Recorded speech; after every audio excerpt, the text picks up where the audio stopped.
ஒன்னு தோல்வியை சந்திக்க எழுதி வச்சுக்க, ரைட் இட் இந்த பேப்பர். சொன்னா இல்லையான்னு கேளுங்க. இத சொல்றதுனாலே நான் பல பேருக்கு கெட்டவன். பொய் உண்மையை மறைச்சு சொன்ன அது நளினிமா உனக்கு இப்படி இருக்கு, நீ இந்த ராசி இந்த மேடையில சொல்ல மாட்டேன், உடனே யாராவது போன் பண்ணி இதுதான் ஒரு ராசியா அப்படி நல்ல நேரத்துக்குள்ள பாராட்டிடுவான். கெட்ட நேரங்களும் என் கதாநாயகி ஏதாவது சொல்லிடக்கூடாது. என்னத்துக்கு இதை சொல்றேன்னா, கொஞ்சம் வாட்டர் கொடு.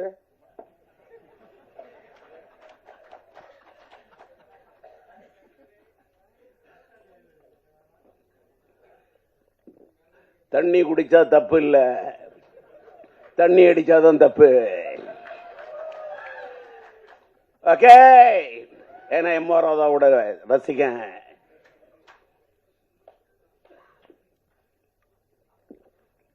எடுக்குது தாகம். டி ராஜேந்தர் எடுத்த படம் தான் ஒரு தலை ராகம்.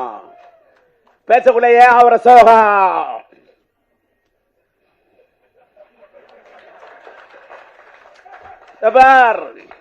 என்னடா என்ன பக்கத்தில் வச்சுட்டு எங்க அப்பா மாதிரி பேசுறாரு. பேசுவேன். அவரோட நடிப்பார்.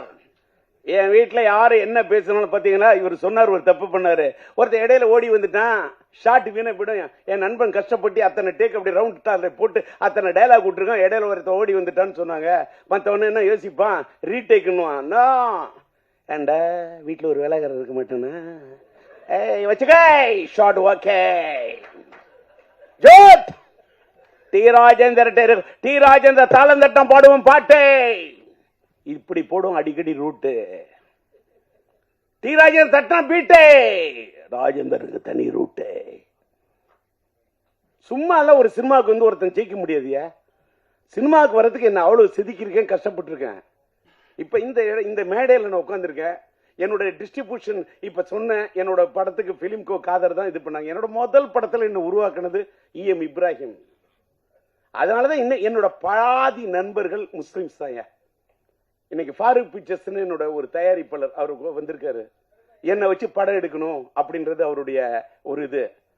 அவரு கூட ஒரு பொன்னாடை எடுத்து வை போத்தணும். என்ன இதே மாதிரி ஒரு டிஸ்ட்ரிபியூஷன் என்னோட அசோசியேஷன்ல இருந்த ஸ்ரீராம் இங்க வந்திருக்காரு. அதே மாதிரி வந்து நன்றி. பொன்னாடை தானே கேட்கிறேன், என்ன பொண்ணுல செஞ்ச ஆடையா கேட்கிறேன். அதனால இப்படி வந்து வாழ்க்கையில வந்து என்னோட வாழ்க்கையில என்ன ஒரு டீ வாங்கி கொடுத்தவங்க கூட நான் லைஃப்ல மறக்க மாட்டேன். அதே மாதிரி நான் என்னுடைய பத்திரிகையாளர்கள் மீடியா நண்பர்களை பத்தி வாங்க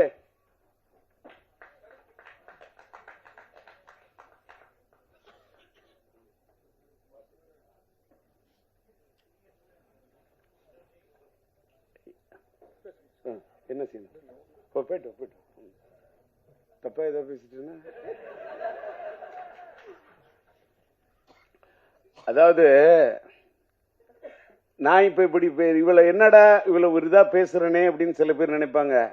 நான் அப்படி பண்ணிட்டேன் இப்படி பண்ணிட்டேன் அதெல்லாம் சொல்றதை விட இந்த மீடியா நம்ம இங்க வந்தேன் பாக்குறேன். நம்ம தினத்தந்தி பழனிக்குமார், ஒரு பக்கம் VP மணியை பார்த்துட்டேன், ஒரு பக்கம் தேவராஜை பார்த்துட்டேன், என்னோட மக்கள் கொள்ற ராம்ஜியை பார்க்கிறேன், நம்முடைய தேவி செந்தில பார்க்கிறேன்.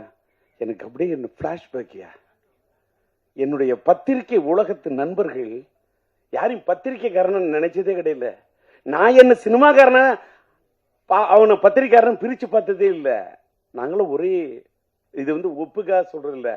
ரியாஸை பார்க்குறேன், பிஆர்ஓ சந்தோஷப்படுறேன், கிளாமர் சத்யாவை பார்க்குறேன் சந்தோஷப்படுறேன். எல்லாரும் என்னோட கேரக்டர் என்னன்னா எல்லாரும் சொல்லுவாங்க, இவர் ரொம்ப கோவக்காரு, இவர் அது இதெல்லாம். ஒரு காலத்துல நான் கோபமா இருந்ததெல்லாம் உண்மைதான், நான் இல்லைன்னா சொல்ல. அந்த கோவம் எல்லாம் இந்த கோவத்தெல்லாம் விட்டுட்டு இப்ப அப்படியே இன்னொன்னு நான் எல்லாரும் சொன்ன காதல் சுகுமார் கூட தெரியும், ராதா ரவிக்கு தெரியும். எல்லாரும் என்ன நினைக்கிறோம், நான் சீரியஸா படம் எடுக்கிற டைரக்டர் மட்டும்தான் தெரியும். நான் என் படத்துல அவ்வளவு காமெடி சீன் எடுப்பேன். என் காமெடி சீன் எடுக்கல கவுண்டர் சிரிப்பாரு, ராதாரவி சிரிப்பாரு, காதல் சுகுமார் சிரிப்பான், கவுண்டமணி என்ன சிரிப்பாரு, சந்தானம் சிரிப்பாரு, எல்லாருமே சிரிப்பாங்க, ரசிப்பாங்க. நளினி கூட ரசிக்கும், சிரிக்கும். ஆனா படத்தை ஃபைனல் பண்ணும்போது எனக்கு ஃபுட்டேஜ் ப்ராப்ளம், காமெடி சீன்ஸ் எல்லாம் தூக்கிட்டு ஒரு ரியல் என்ன அதை அந்த காமெடி சீன் எடுத்தப்ப சிரிச்சேன்னா அந்த காமெடி சீன் ஃபுட்டேஜ்ல தூக்கணும்னு உட்காந்து அழுவேன். இதுதான் என்னோட உண்மையான கேரக்டர். ஆனா இன்னைக்கு இனிமேலாம் அழுகுற மாதிரிலாம் படம் எடுக்கிறத விட இப்ப காதல் படம் எடுக்க போறேன். அந்த காதல் படம் 50% காதல், 50% காமெடி. காமெடியை தான் எடுக்கணும். ஏன் தெரியுமா? லைஃப் ஃபுல்லா எல்லாருக்கும் ஸ்ட்ரெஸ். எல்லா பேரும் டென்ஷன்லாம் வாழறான். போனே ட்ரோல் பண்ணிட்டு இருக்கான். நான் டிஆர் வந்திருக்கேன், வந்துட்டு போ. நான் எஸ்டிஆரோட அப்பா. எஸ்டிஆர் எங்க இருக்காரு? ஏதோ உன் பக்கத்துல பின்னாடி எங்க இருக்காரு எங்க இருக்காரு அப்படி இருக்கான் வாழ்க்கையில. ஏன்னு கேட்டா அப்பா மதிக்க மாட்டேங்கிறான், அம்மாவை மதிக்க மாட்டேங்கிறான், சொந்தக்காரன் மதிக்க மாட்டேங்கிறான், லவ் பண்ற பொண்ணையும் மதிக்க மாட்டேங்கிறான். ஏன்னு கேட்டா இன்ஸ்டாகிராம்ல இருக்கிற அதை விட அழகா இருக்கலாம். அட என்னையா உலகம் இது! இன்னைக்கு நான் சொல்றேன் சார், இன்னைக்கு இந்த மேடையில் நான் பேசுறேன். வேகமா ஆதங்கப்பட்டு ரொம்ப இது பட்டு எல்லாம் வேகமா பேசிக்கிட்டு இருக்கேன். உள்ளுக்குள்ள எனக்கு ஒரு ஃபீலிங், உணர்ச்சி வசப்பட்டு பேசிடாதீங்க, மென்மையா பேசுங்க, தன்மையா பேசுங்க அப்படின்னு என் வீட்டுல என் உஷா சொல்லி, என் மனைவி சொல்லி அனுப்புறாங்க. அப்பா நீங்க மென்மையா பேசுங்க, என் பொண்ணு இலக்கியா சொல்லி அனுப்புது. அப்போ எப்படிப்பா பேச போற, நல்ல கரெக்டா பேசுப்பா அப்படின்னு அமெரிக்காவில இருந்து என் பையன் பேசுறான், சிலம்பரசன் பேசுறான், சின்ன பையன் பேசுறான். நான் இங்க வந்து பேசுனால அதனால ஒரு மாதிரி அப்படி சரி கலக்கலன்னு பேசுவோம் தான் வந்தேன். என்ன கண்ணீர் விட வைக்கிது இந்த நளினி. நான் உனக்கு என்ன படத்துல தான் உன்னை நான் அழ வச்சேன், நிஜ வாழ்க்கையில மேடையில் வந்து என்ன அழ வைக்கிறதுக்கா நீ வர? இல்ல இல்ல தப்பா எடுத்துக்காத. என்ன கேட்டாக்கா என் வாழ்க்கையில் என் மனைவி உயிருள்ளவரை விஷயம்னா நான் கல்யாணம் ஆன பிறகு எடுத்த படையா. அதாவது இப்ப பாரு, நம்ம செல்வமணி பத்தி சொன்னா நான் உயிருள்ள விஷயம் சொல்றேன்ல, அவரோட படத்துல பிடிச்ச எனக்கு செம்பருத்தி. ஏன் தெரியுமா? ஒரு காதல் கதை செம்பருத்தி. அவர் நெஞ்சத்தில் நின்றது ஒருத்தி, அவரை காதலித்தார் மனதில் நிறுத்தி. அதான் செம்பருத்தி. என்னன்னா என் வாழ்க்கையில உயிர் உள்ள ஒரு விஷயம் டைட்டில் வச்சேன், கல்யாணம் பண்ண பட்டம் சூப்பர் ஹிட். கரம் பிடித்த மனைவி வந்த நேரம் அந்த படம் சூப்பர் ஹிட். என்னுடைய மனைவி என் வாழ்க்கையின் அதிர்ஷ்ட தேவதை. நளினி அந்த படத்திலே அதை ஆமோதித்த ஒரு தேவதை. இதான் உண்மை. என் மனைவி அவள் தான் உயிருள்ளவரை விஷா, என் வாழ்க்கையின் அதிர்ஷ்ட தேவதை. இந்த படம் உயிருள்ள ஒரு விஷா என் வாழ்க்கையில் வந்து ஒரு அதிர்ஷ்ட தேவதை சார். 1983 மார்ச் 4 நாலு ரிலீஸ் பண்ண. இங்க ராதாரவி சொன்னாரு, ராஜேந்தர் டைம்லாம் பாப்ப இது பண்ண. இந்த படம் கூட நான் ஏப்ரல் 14 காதலர் தினம், காதல் மனம் வந்தாட காதலர் தினம் கொண்டாட அப்படின்னு பாட்டு போட்டு இது பண்ணி காமிச்சேன். ஆனா ஏப்ரல் 14 அந்த காதலர் தினத்தை விட நான் தேடின தேதி என்னன்னா பிப்ரவரி 4. அதுதான் மைதில் என்னை காதலி. மார்ச் 4 அதான் உயிருள்ள ரிலீஸ் ஆன நாள். அந்த நாள் எனக்கு பிடிக்கும். என் மனைவி பிறந்த நாள் 22, அது கூட்டின நாள். எனக்கு நாளை பிடிக்கும். நான் மயிலாடுதுறையில் ஈஎம் இப்ராஹிமியை தேடி போறதுக்கு வடகர பஸ் ஏறுவோம், அந்த பஸ்ஸோட நம்பர் 4. எனக்கு நாளை பிடிக்கும். நான் அந்த நாளை வச்சுக்கிட்டு தான் பிப்ரவரி 4 வரலான்னு பார்த்தா முடியல சூழ்நிலை. ஏன்னா பிப்ரவரி 6 என் பையன் சிலம்பாட்டம் வந்தோன்னு நான் என் படத்தை தள்ளிக்கிட்டேன். இப்ப தள்ளி வரேன். இப்ப பிப்ரவரி 13 இன்னைக்கு டிசைட் பண்றதுக்கு கூட ரீசன் அன்னைக்கு சொன்ன மாதிரி, ஒரு வேளை தம்பி விஜய் சாரோட படம் வந்ததுன்னா கூட நான் படத்தை தள்ளி போவேன்னு சொன்னேன். எல்லாரும் தப்பா எதுக்கு சொல்றேன்னா, இன்னைக்கு முன்ன நீங்க நினைக்கிற காலத்து சினிமாலாம் இன்னைக்கு இல்ல. நீங்க நான் அப்படி அந்த படம் வந்தாலும் அந்த படம் வந்தாலும் நான் மோதுவேன், இந்த படம் வந்தாலும் நான் மோதுவேன், எந்த படம் வந்தாலும் மோதுவேன் என்று சொல்லி நான் குதிக்க தயாராக இல்லை துள்ளி, வார்த்தை விட தயாராக இல்லை அள்ளி, சூழ்நிலை பார்த்து படத்தை விட வேண்டுமா விடுவேன் தள்ளி.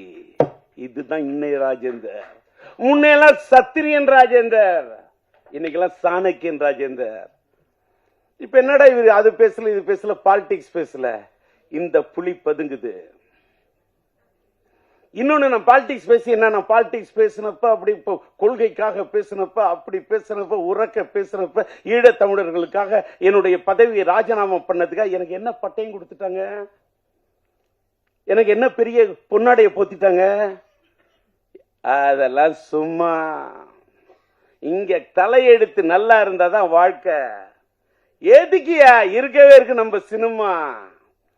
எனக்கு வாழ்க்கையில பிடிச்சது 4 அம்மா. ஒண்ணு என்ன பெத்த அம்மா, நான் பார்த்தது இல்ல பிரம்மா. அதுக்கு எடுத்தது என்ன ஆளாக்குன சினிமா. இன்னொன்னு என்னுடைய இந்த தூய்மையான ஆத்மா, இந்த ஆன்மா. நான் சினிமா என்ன வாழ வைக்குது, என் ஆன்மா என்ன வாழ. நான் படுத்த நிம்மதியா தூங்குறையா? டி ராஜேந்தர் அப்படி ஆயிட்டேன் இப்படி ஆயிட்டேன் என்ன வேணா சொல்லு, நான் சிரிப்பேன். ஏன்னா எல்லாத்தையுமே பார்த்துட்டேன். இப்ப தலையில இடி உழுதுன்னு சொல்ல, இடி உழுது, அதுக்கு என்ன மியூசிக் போடலாம்னு யோசிப்பேன். இதுக்கு இந்த தண்டருக்கு இதுக்கு என்ன பேங்க் கொடுத்தா கரெக்டா இருக்கும்? அது உழுதுன்னா அப்படி கொடுக்கலாமா? இன்னைக்கு மாடர்னா எப்படி கொடுக்கலாம்? இப்படி யோசிப்பேன். இதெல்லாம் சிரிக்கிற மாதிரி இருக்கு, சிந்திக்கிற மாதிரி இருக்கணும். பசங்க எல்லாம் ஸ்ட்ரெஸ் சாவக்கூடாது. நீ வாழ்னியா? உன்னை எவன் வேணா என்ன வேணா திட்டுட்டுமே, திட்டவன திண்டுக்கலுக்கு போக சொல்லி. இந்த மூட விட்டு கேரக்டர் எல்லாம் உன்னை முடியாதுங்கிற வார்த்தையை மூட்டை கட்டி கொண்டு போய் மூர்மான கட்ட வித்துனியா? மனுஷன் தில்லோட நிக்கணும். டி ராஜேந்திரன் தில்லு. என்ன பார்த்துட்டு வாழ்க்கையில எல்லாம் துணிச்சு நில்லு. இந்த மோட்டிவேட் பண்றது இது வார்த்தையே தெரியும். என்ன பார்த்துட்டு இளைஞர்களா நம்ம மீடியாவே இதை போடுங்க, வேற எதை போடுறீங்களோ இல்லை இதை போடுங்க. இன்னைக்கு நான் இந்த செயின்ட் ஜெயபால் படத்தை கதாபாத்திரத்தை நடிச்சு நான் நிக்கிறேன்னு காரணம் என்ன? காரணம், எனக்கு பிடிச்ச நடிகர் சூப்பர் ஸ்டார் ரஜினியா. எனக்கு தெரியா, அவர் ஸ்டைல் எனக்கு பிடிக்கும், அவரோட பாணி எனக்கு பிடிக்கும். இந்த செயின்ட் ஜெயபால் கதாபாத்திரத்தை நான் உருவாக்குனது ரஜினிக்கு தான். அவருக்காக தான் டெய்லர் அப்படி பண்ண. 1 2 3 எண்ணிக்க ஒப்பம் பேர சொல்லிக்க இந்த ரஜினின்னா அந்த ஸ்டைல வேற. ஆளை இல்லாத பூவுக்கு இழுப்பம்பூ சக்கரன்ற மாதிரி சூழ்நிலை காரணமா அண்ணன் ரஜினி சாருடைய அவர் என் படத்தில் நடிக்க விரும்பினாரு, கதையை கேட்டாரு, பாட்டு. ரஜினி நடந்தா அதுக்கு நான் மியூசிக் போட்டிருந்தா எப்படி இருக்கணும் கற்பனை பண்ணு. அசஞ்சா எப்படி இருக்கும்? நின்னா மியூசிக், குனிஞ்சா மியூசிக், அசஞ்சா மியூசிக், நடந்தா மியூசிக். அடி நாடே அப்படி அடிப்பையா, அப்படி பாடுவையா? கூலியில போய் ஒரு பிட்டு பண்ணதுக்கு நாடு தாங்கல.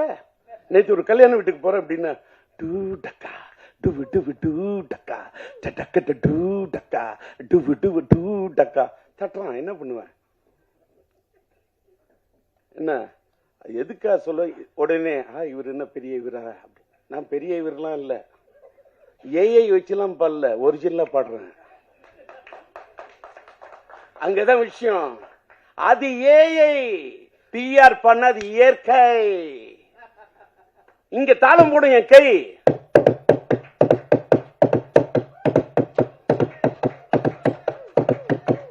வரும். இது தட்டுனா தாளம் வரும், ராகம். கட்டடிப்போம் கட்டடிப்போம் காலேஜுக்கே, காதலிப்போம் காதலிப்போம் மேரேஜுக்கே. கட்டடிப்போம் கட்டடிப்போம் காலேஜுக்கே, காதலிப்போம் காதலிப்போம் மேரேஜுக்கே. அடியே ஆத்தா முறைச்சி பார்த்தா, அடியே ஆத்தா முறைச்சி பார்த்தா, தங்காதடி தங்காதடி தங்கறது, ஏ துங்காதடி துங்காதடி எங்க மனு, ஏ தங்காதடி தங்காதடி தங்கறது, துங்காதடி துங்காதடி எங்க மனு. கட்டடிப்போம் கட்டடிப்போம் காலேஜுக்கே, காதலிப்போம் காதலிப்போம் மேரேஜுக்கே. கட்டடிப்போம் கட்டடிப்போம் காலேஜுக்கே, காதலிப்போம் காதலிப்போம் மேரேஜுக்கே.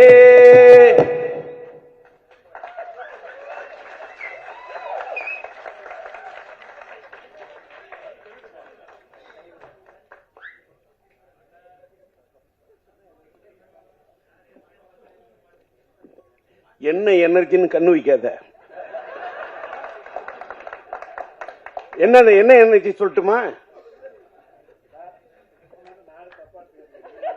ஐயோ, என்ன எனர்ஜின்னு இப்ப சொல்றேன். தலைக்கணல்ல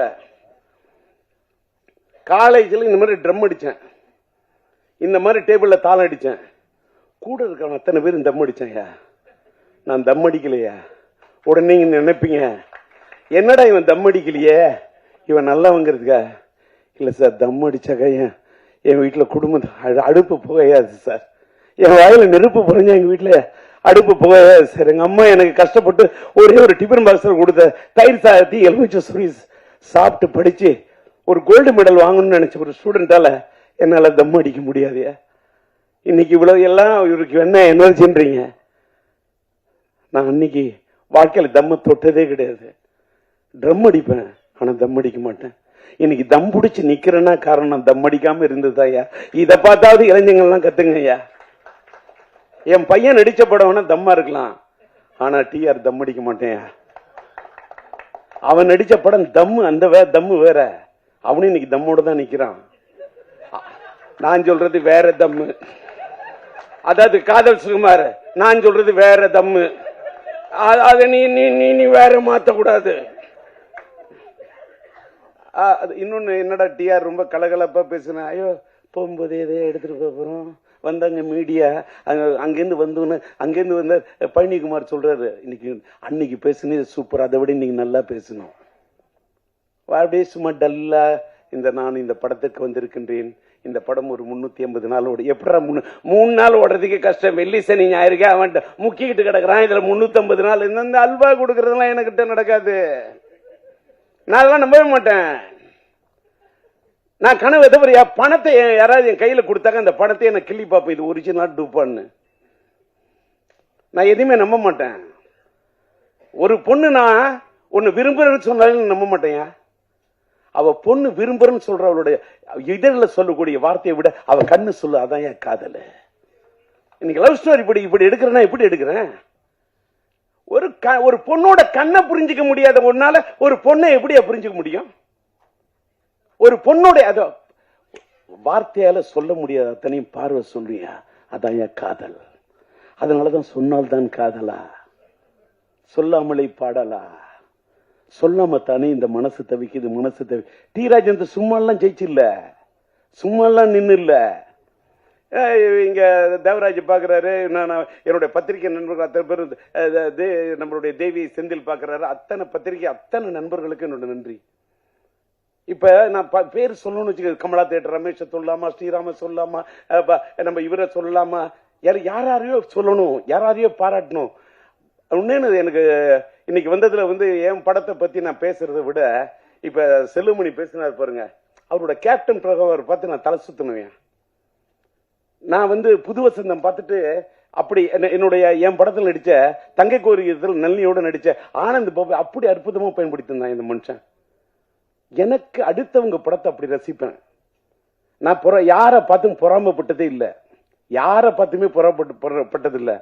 சூப்பர் ஸ்டார் ரஜினி சாரை பார்த்தே நான் பொறாமப்பட மாட்டேன். என்ன கேட்டா என்ன வாழ்க்கையில என்னுடைய டயலாக்க, என் ஸ்டைல, என்னோட பாவத்தை, என்னுடைய நடைய, என்னுடைய உடைய, என்னுடைய பாவனைய அப்படி தட்டி கொடுத்த ஒரு கலைஞன். ஆனா ஒண்ணு, அந்த காட்சிட்டு எனக்கு தான் கொடுத்தாரு.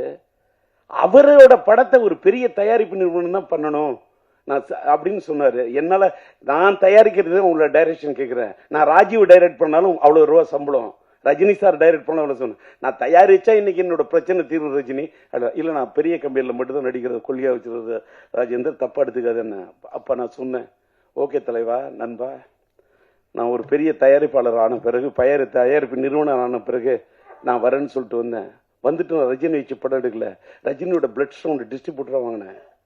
ரஜினியோட ராஜாதி ராஜா படத்தை ரிலீஸ் பண்ண என்ன சில ரஜினி படம் இப்படி கலெக்ட் பண்ணி காமிச்சேன். எனக்கு எது பிடிக்குதோ, பிடிச்சா பிடிச்சதுதான், பிடிக்கலன்னா பிடிக்கலதான். எதுக்காக சொல்றோம்னா, ரஜினி சார் இந்த படத்தில் நடிச்சிருந்தா இந்த செயின் ஜெயபால் வருகிறார், அவரு செயின் சுத்தி இருந்தா அந்த செயின் சுத்துறதுக்கே தலை ஜனங்க சுத்த வைக்கிற மாதிரி செயின் ஜெயபால். அவருக்கு ஒரு ஸ்டைல், அந்த ஸ்டைல் நான் வைக்கவே இல்லை, அவரு ஸ்டைல் நான் பண்ணவே இல்லை. அவரு ஸ்டைல் நான் பண்ணி காட்டினா இன்னைக்கு அதுதான் உங்களுக்கு டாக் ஆஃப் த டவுன் ஆகும். அதை நான் பண்ண மாட்டேன், நான் பண்ணல, நான் என் பாணியில பண்ணேன், எனக்குன்னு ஒரு ஸ்டைல வகுத்துக்கிட்டேன். ஆனா இன்னைக்கு நான் ஒரு பெரிய ஆளாகி செயின் ஜெய்பால் கதாபாத்திரத்தில் நடிச்சு நான் இவ்வளவு பெரிய ஒரு நடிகன் ஆகி நான் டைரக்ட் பண்றதுக்கு தான் வந்தேன். எனக்கு பிஹைண்ட் த ஸ்கிரீன் விக்கிற மாதிரி டைரக்ட் பண்ணும், செல்லுமணி மாதிரி டைரக்ட் பண்ணும். நான் உணர்ச்சி வசப்படக்கூடிய கலைஞர். எல்லாரும் நடிக்க, எனக்கு காதல் சுகமா நடிக்க வைக்கணும், சந்தானத்தை நடிக்க வைக்கணும், கூல் சுரேஷை நடிக்க வைக்கணும், ராவணனை பேச வைக்கணும், நளினியை பேச வைக்கணும், ஜீவிதாவை பேச வைக்கணும், ரூபாவை பேச வைக்கணும், அப்படின்னா எல்லாரையும் நடிக்க வைக்கணும். நான் டைரக்ட் பண்ணும். அதான் வந்தேன். என்னோட சூழ்நிலை வேற வழி இல்லை. ரஜினி சார் இது மிஸ் ஆனோட நடிகனான அவரு கொடுத்த பாதையில தான் நான் இவ்வளவு பெரிய ஆளாயிட்டேன். அவரு அன்னைக்கு நடிச்சிருந்தா வேற விஷயம். நான் பெரிய டைரக்டர் ஆயிருப்பேன். இன்னைக்கு என் கையில இத்தனை 1000 கோடி இருந்திருக்கும். நான் இங்க நிக்க மாட்டேன், தேர்தல் காலத்தில் நிப்பேன்.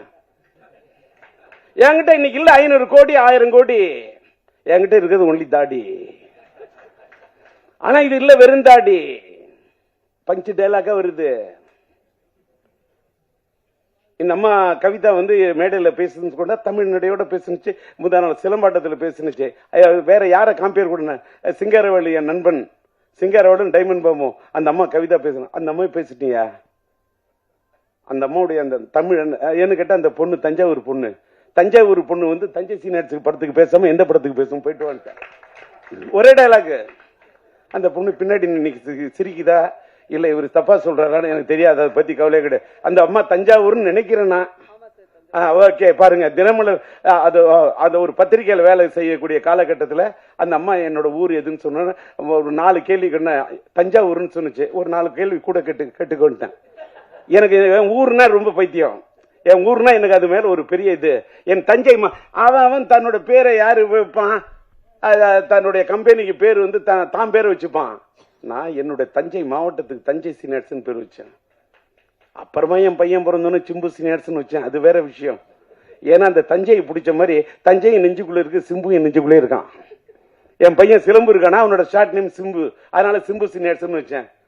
அதனால எதுக்கு சொல்ல வரேன், எல்லாருக்கும் அவன் ஊரு மேல அது அவனுடைய இடத்து. என்னோட அண்ணாமலை உலகத்துல எனக்கு எந்த இடம் பிடிக்குதோ இல்லையோ, சிதம்பரம் நடராஜர் பிடிக்கிறதுக்கு மாதிரி நான் படிச்ச அண்ணாமலை யூனிவர்சிட்டி அந்த சிதம்பரம் தான். நீங்க ஒண்ணு சொல்றேன், நான் கோயில்லாம் போய் கையெடுத்து கும்பிடுறதை விட என் திரையரங்குகளை பார்த்தா நான் கையெடுத்து கும்பிடுவேன். ஏன் தெரியுமா? திரையரங்கம் தான் என்னோட வாழ்க்கையில கோயில். அந்த திரையரங்கு என்னோட கோயிலுங்க சொல்ற மாதிரி நான் தோத்து தட்டில் எடுத்து சாதத்தை போட்டுட்டு அப்படி சாப்பிட போல ஒவ்வொரு பருக்கையில ஒரு ரசிகனா தான் சார் பார்ப்பேன். அந்த ரசிகன் தான் என்ன இன்னைக்கு நிக்க வச்சிருக்கான். அந்த ரசிகன் இல்லாம நான் இல்ல. இன்னைக்கு நான் என்னுடைய யூடியூப் சேனலுக்கு பேரு டிஆர் டாக்கீஸ்னு வச்சேன். ஏன் தெரியுமா? நான் டூரிங் டாக்கீஸ்ல படம் பார்த்துட்டு வந்தேன். நான் அடிமட்டத்தில் தர டிக்கெட்ல உட்காந்து படம் பார்த்து ரசிச்சு, ரஜினியா விசில் அடிச்சுட்டு, சூப்பர் ஸ்டார் கமலா விசில் அடிச்சு ரசிச்சு படம் பார்த்துட்டு வந்தேன்னா அதுல ஒன்னே ஒன்னு சொல்றேன். இது மட்டும் இந்த பதிவை நம்ம செல்லுமணி சொன்னதுனால சொல்றேன். ஒரு கதாநாயகி பாராட்டு விழான்னா எந்த கதாநாயகன் வர்றதுக்கு தயக்கம் இருக்கும். நான் போய் பேசினேன் என்னையா, என் படத்தில் என் கதாபாத்திரத்துக்கு உயிர் கொடுத்த நாயகி, என்னுடைய கதாபாத்திரத்துக்கு உயிர் கொடுத்த உயிருள்ள ஒரு உயிர் கொடுத்த ஒரு நளினி. இன்னும் ஒண்ணு சொல்லட்டுமா? நளினி பேசணும்னு என்னால தாங்க முடியல. என்னன்னு கேட்டா, நீங்க நம்புறீங்களோ நம்பலையோ, என் படத்தில் நடிச்ச எல்லா கதாநாயகியும் எல்லாரும், அது ஸ்ரீவித்யாவா இருக்கட்டும், இந்த படத்துல என்னோட கேரக்டர் நடிச்சு கொடுத்த சரிதாவா இருக்கட்டும், எந்த நாயகியும், அது நளினியா இருக்கட்டும், எல்லா பொண்ணுங்களும் நல்லா இருக்கணும். அவங்க நிஜ வாழ்க்கையில என் படத்தில் நடிச்ச விட நிஜ வாழ்க்கையில நல்லா இருக்கணும். ரோஜா செல்லமணி நல்ல நேசிக்கிறான் அந்த மனுஷன், அவன் இயக்குனர். அவருடைய அந்த ரோஜா நல்லா இருக்கணும் அப்படின்னு என் கையில ரோஜா இல்லாட்டா கூட அப்படியே நல்லா இருக்கட்டும். அதனாலதான் போய் ரோஜாவுடைய அந்த பாராட்டு விழா போய் பேசுறேன். பாரியா, எனக்கு நடிக்க தெரியாதியா, தரையில நடிக்க தெரியாது, திரையில மட்டும்தான். இப்படி ஒரு செயின் ஜெயபால் கதாபாத்திரம் நடிக்கிறேன். அதே மாதிரி என்னுடைய படத்தில் நடிச்ச ஆக்டர்ஸ் ஒரு சின்ன ஒரே ஒரு என் தங்க கல்யாணி படத்துல ஒரு பெல் திருடுற சின்ன தான் வந்தாரு வடிவேலு. எனக்கு வடிவேலுன்னு பிடிக்குங்க.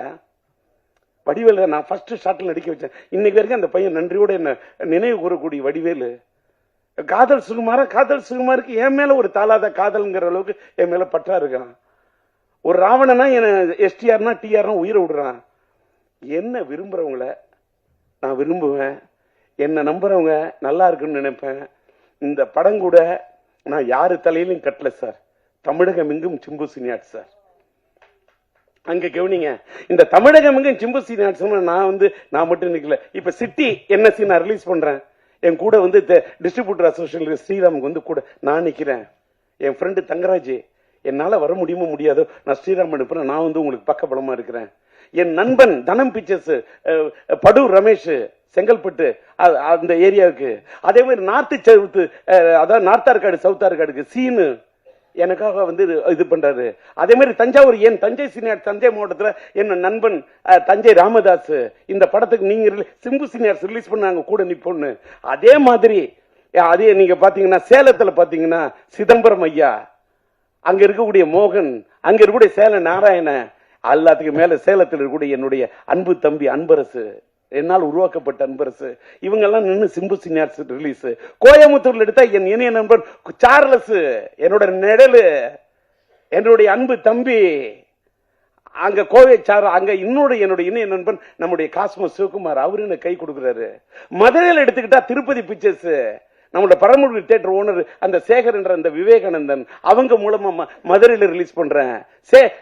எடுத்துக்கிட்டாக்கா அங்க பாத்தீங்கன்னா பிரதாப் ராஜா ஐயா. பெங்களூர் எடுத்தா என்னுடைய இணைய நண்பன் செந்தில்குமார். நான் அடுக்கிக்கிட்டே இருப்பேன். உலகம் முழுவதும் நான் விநியோகராக இருந்து இருக்கிறேன்னா எனக்கு பக்கபலமா என்னுடைய நண்பர்கள் தான் என்ன தூக்கி நிறுத்துறாங்க. என்னுடைய இந்த படத்துக்காக அத்தனை, இப்ப ஜேவி பிலிம்ஸ் சேகரா வந்து பேசுவாரு, சேலத்தில் பிரபாகரனா, அத்தனை பேரும், அதாவது அவங்களை எல்லாம் நான் மீடியேட்டர்ஸ் கூட சொல்ல மாட்டேன், என்னுடைய நலம் விரும்பிகள். இதெல்லாம் எதுக்காக சொல்ல, இந்த படம் நான் வந்து எல்லாரும் அந்த பழைய படத்தோட கதையெல்லாம் சொன்னாங்க சார். 38 நாள் ரீ ரெக்கார்டிங் பண்ணிருக்கேன் சார். ரீ ரெக்கார்டிங் பிளஸ் ரெக்கார்டிங் 4 தர படத்தை மாத்தி மாத்தி மாத்தி கலர் கரெக்ஷன் பண்ணிருக்கேன் சார். ரொம்ப கஷ்டப்பட்டு செதுக்கிருக்கேன் சார். இந்த படத்தை ஒரு ரீ ரிலீஸ் படத்துல இப்படி எல்லாம் பண்ண முடியுமாங்கிறதுக்கு ஒரு முன்னுதாரணமா பண்ணிருக்கேன். அதை கொண்டு போய் சேர்க்க வேண்டியது யாரோட கடமை என்று சொன்னால் மீடியா தான். நீங்க இல்லாம எதுவுமே இல்ல. இது சும்மா அல்வா கிடையாது. நீங்க என்ன கேட்டீங்க, உங்களுக்கு இவ்வளவு நேரம் நான் பேசுறேன், இவ்வளவு வெரைட்டி தெரியுமா? ஒரே விஷயத்தை போயிடுச்சுன்னா எத்தனை மீடியால அதை போட முடியும்? ஒவ்வொரு மீடியாவுக்கு ஒரு தலைப்பு கொடுக்கணும், ஒவ்வொரு மீடியாவுக்கு ஒரு வெரைட்டி கொடுக்கணும். இவ்வளவு நேரம் நின்று பேசுற உங்களுக்காக மட்டும் இல்லை, எனக்காகும். எப்படி சிரிக்க வைக்கணும்? ஏயா செல்லுமணியை சிரிக்க வைக்கிறேன்னு வேற யாரையும் என்ன சிரிக்க வைக்க முடியாது. செல்லுமணி ரோஜா சிரிக்க வைக்கலாம், நான் சிரிக்க வைக்கிறேன்னு. ஆனா ரோஜா பார்த்த ஒரு சிரிப்பு வேற. அது வந்து அது காதல் புன்னகை, அது ஒரு செம்பருத்தி புன்னகை. இன்னைக்கு ரொம்ப நாள் கழிப்பு திரைப்பட தொழிலாளர் சம்மேளனத்தின் தலைவர் வந்து அவ்வளவு டென்ஷன் இருந்த மனுஷனை இன்னைக்கு நான் சிரிக்க வச்சதுல அவ்வளவு சந்தோஷம். என்னுடைய நண்பன் விக்ரமனை சிரிக்க வச்சதுல எனக்கு அவ்வளவு சந்தோஷம். ஏன்னா விக்ரமன் ஒரு நல்ல பாசமான மனிதர். அவரோட மனைவி மேல அவருக்கு அன்பும் அந்த காதலும், அவர் பையன் மேல அவருக்கு அற்புதமான மனிதன். இதுல என்ன எனக்கு விக்ரம் ஏன் பிடிக்கும், நானும் தாடி அவரும் தாடி. டி ராஜேந்திரன் நான் வரும் உனக்காக, ஏன்னா அது ஒரு பூவே உனக்காக. அது இருக்குது, அது ஒரு சூரிய வம்சம். அதனாலதான் அவருக்கு பிடிச்சிருக்கு என் படத்தோட திரைப்பட அம்சம். இப்படி இப்படி பேசினா நான் ரொம்ப நேரம் பேசுவேன். இவங்களுக்கு இது சார் இவ்வளவு மெட்டீரியல் போருமா, இந்த பழனிக்குமார் எல்லாரும் சுத்தி கேட்டுக்க.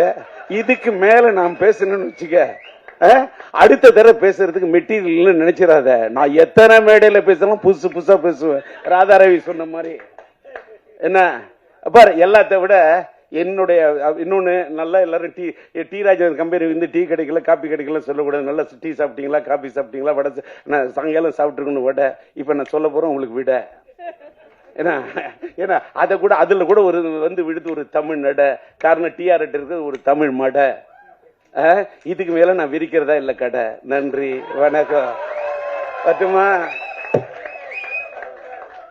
சார், வைகைக்கரை பாட்டு 2 வரி வேணுமா சார்? ஒரு 2 வரி. ஒரு நிமிஷம். ஜேசன் நம்பான அந்த வாய்ஸ் அப்படியே நீங்க வந்து படத்துல பாக்கணும். ஓகேவா? எனக்கு பாட தெரியாதுன்னு தெரியும், ஆனா நான் பாட மாட்டேன்.